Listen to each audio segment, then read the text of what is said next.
proportional response. Book 1, Chapter 21, Part 11, Certain Timeless Realities. Woomerson kept his smile inward as he nodded to his red-headed human captain, now to see if these humans are as gung-ho in reality as they like to claim. The woman frowned at him and continued. Then, the more daring plan my fellow captains and I have all, no doubt, privately considered is not the matter we should discuss. However, I think all of us still believe that there is more that we can do in this first phase while making sure we have plenty in reserve for phase 2. Would you care to discuss it? Oh, I'm going to have to watch that one.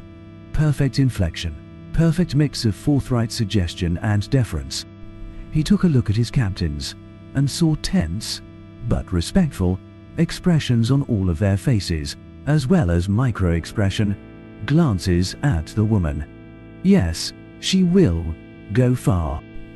I will have to give her some positive recommendations when all this is over, if she can fight as well as she can talk. He let the captains look at one another a few moments before he spoke. Very well. We will discuss alterations to the plan if you wish, but keep in mind that there is more than phase 2 to consider. The Xultans do not know the extent of what you humans and your upgraded ships are capable of. The less we have to reveal now about those capabilities, the more nasty surprises we, or our fellows, can give them down the line. With that, they sat down and got to some serious planning. The Admiral felt he had built a reasonable rapport with his captains, and that effort paid off well as they went over every detail of the plan. By the time they finished, most captains seemed pleased with the plan, and even the most strident among them seemed reasonably mollified. As the discussion wound down, he leaned back in his chair and looked around the room at the projections of his captains. Gentlemen, ladies, and our little firehead over there. The woman had displayed a temperament to match her hair, but seemed to revel in attempts to tease her about it. Everyone chuckled slightly as she gave him a half smile and raised her glass. The time for us to swoop down on these Xultans and show them they are no longer the masters of space is almost upon us. You have made excellent suggestions and have worked through this session like the noble officers I always prefer to serve with. We have our plan, we are agreed. Now, let's see how much we have to alter it as it makes contact with the enemy. That statement got a chorus of laughing cheers, and everyone signed off. A mere 3 hours later, his fleet, all in a single formation, penetrated the outer sensor bubble of the Xultan occupational force. The Admiral allowed himself a small, almost human grin as the Xultan forces began to respond immediately and in good order. I do prefer when my opponents are at least minimally competent. That, and this operation will not meet its objectives if the Xultans here are as stupid as some I have seen. The forces around the inhabited planet began to break orbit and form up for battle. The contingent which had been chasing the rocks being thrown from the asteroid belt cut their FTL engines and went into quiet sublight acceleration, with the apparent intent of continuing towards their objective and avoiding having to engage. Him.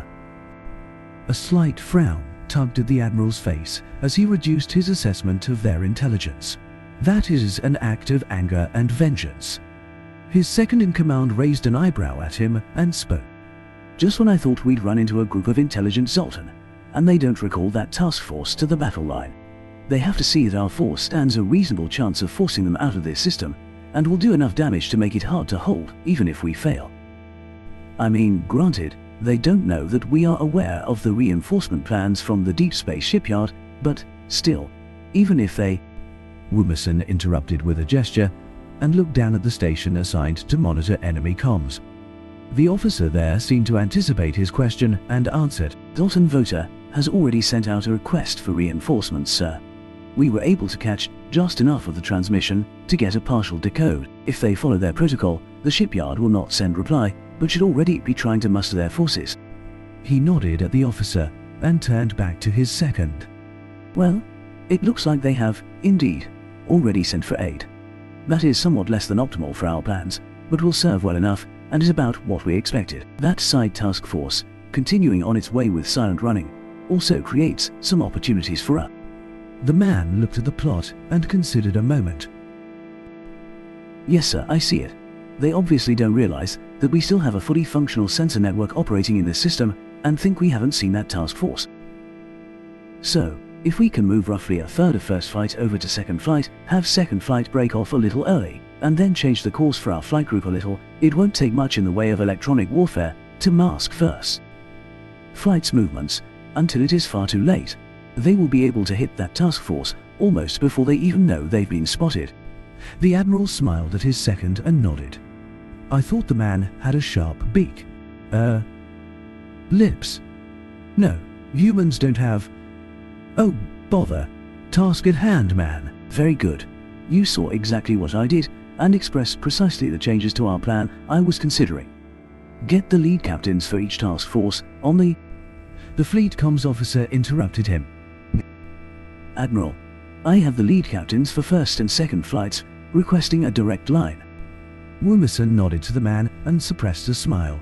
Two faces replaced the holographic keyboard in front of him.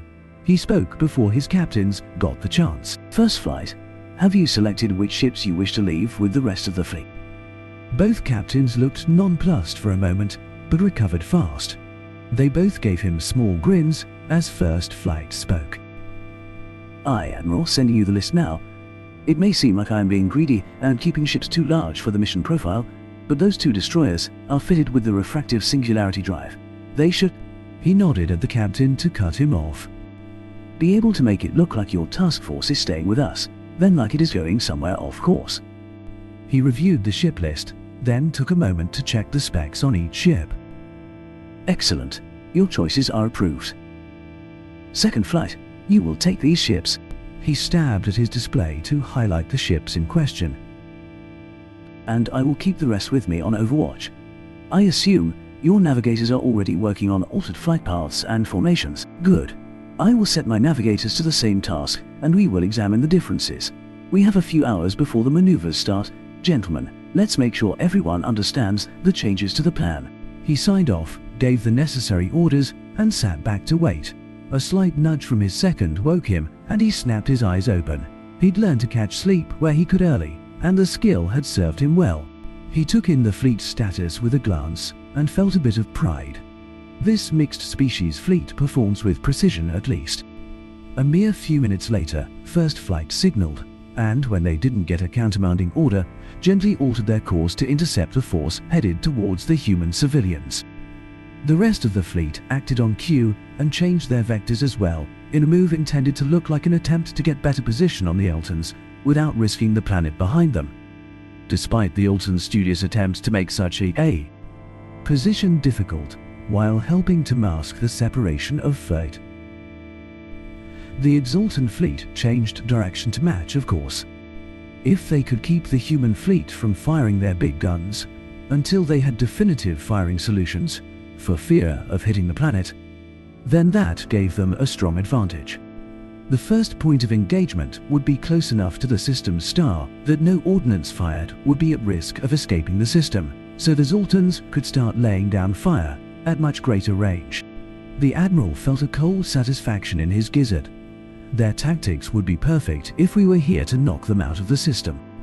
Most of their force coming out to meet us, a small contingent staying behind to continue to try and provide minimal support to their ground operations. Come, you bloody lizards, come punch at empty vacuum. Just then, one of his comms officers spoke up. Admiral, message from Allied Command. The fleet from that deep space shipyard has set out. We have a scout ship tracking them.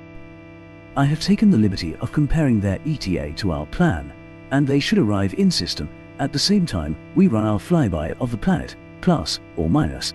The Admiral nodded to the officer. Excellent. Couldn't have timed it better if we'd given the lizards the orders ourselves. Pass the message to all captains, along with the ETA, put that fleet's ETA to this system on the plot, and keep sending updates to all ships on a sideband as we get them. He looked around his flag bridge and saw his people take the news with small, satisfied glances at one another. A few glanced at him, and he did his best to mirror their expressions. The minutes began to roll by, with the prospect of many hours to go before anything interesting happened, and the tension on the flag bridge started to rise. If one stared at the plot, then nothing seemed to move. One had to look away for a minute or so to get any real sense of the relative motion. Or would if everything didn't have vectors and numbers attached to it. Still, those diagrams didn't give one the intuitive feel of motion. They still had hours to go before the shooting started, but everyone on his bridge, and he suspected in his fleet, already held themselves at a battle-ready pitch. This will not do. One might think that the incredible speeds involved in space combat might blunt the edge of the ancient maxim about war being long periods of boredom punctuated by moments of terror, but the distances involved make it more true, rather than less. And the fact that you can see everything coming so far in advance just adds extra wearying factors to the boredom. He sighed inwardly, made a choice in his mind concerning what to start with, hit a button to open a channel to all ships, and began to pound rhythmically on the arm of his command chair. He got a few startled looks from his flag officers, but they all turned back to their jobs with small smiles. A few even began tapping their feet. A few more beats on his chair, and he started. Many of his people joined in almost instantly. Hasten, O sea steed, over the swan road, foamy-necked ships, or the froth of the sea. Several hours, and a few other songs later, his second surprised him by leading the flag bridge in a translation of an ancient Thermachan war chant. He smiled as the chant wound down. Those human shrinks know their stuff. One song every 20 minutes, plus or minus, let some of the tension off while keeping enough of it for everyone to maintain focus. My people's high command is going to think I've gone mad when they read my recommendations.